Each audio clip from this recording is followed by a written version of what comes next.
Molière. Le Molière de la Comédie Française, de la Sorbonne, le Molière connu, est un mythe. Or, voici le plus étonnant. On ne possède aucun manuscrit, aucune lettre, aucun billet de la main de Molière. Il est évident qu'à partir du moment où Molière, qui était quand même au centre de la vie culturelle et théâtrale française, il aurait été normal qu'il écrive des lettres, qu'il en reçoive, qu'il y ait des ébauches de manuscrits, enfin, quelque chose. Eh bien, rien. Si vous retrouvez aujourd'hui, quelque part, une lettre que Molière aurait écrite, votre fortune est assurée. Comment expliquer qu'un écrivain n'ait pas laissé d'écrit?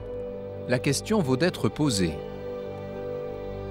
La réponse apportée en 1919, plus de 2 siècles et demi après sa mort par le grand écrivain Pierre Louys, a fait trembler l'idole sur ses bases.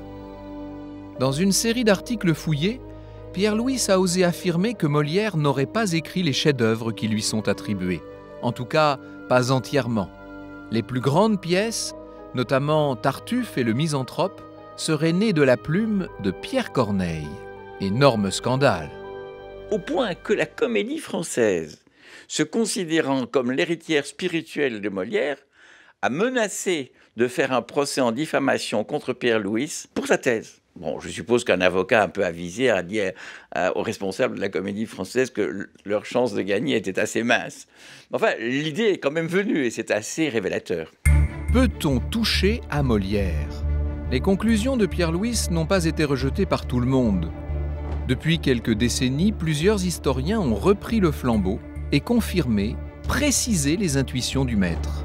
Selon eux, les pièces les plus célèbres du répertoire français seraient le fruit de l'association de 2 génies, Molière pour son sens du théâtre et des situations, Corneille pour la perfection de ses vers. Pour comprendre, nous sommes retournés sur les traces de Molière à la recherche d'éléments concrets sur sa vie.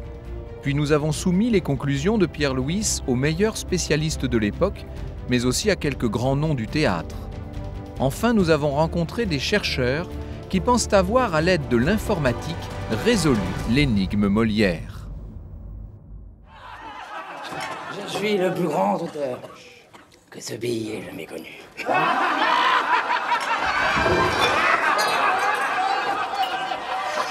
Riez, riez, bande d'ignorants, riez.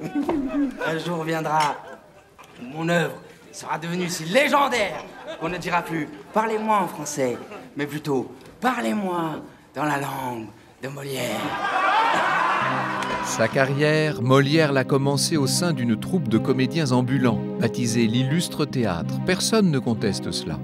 Mais pour peu que l'on creuse la question, on apprend que Molière n'est pas né saltimbanque. Il est issu d'une bonne famille, les Poquelin, titulaires de la charge cossue de tapissier du roi.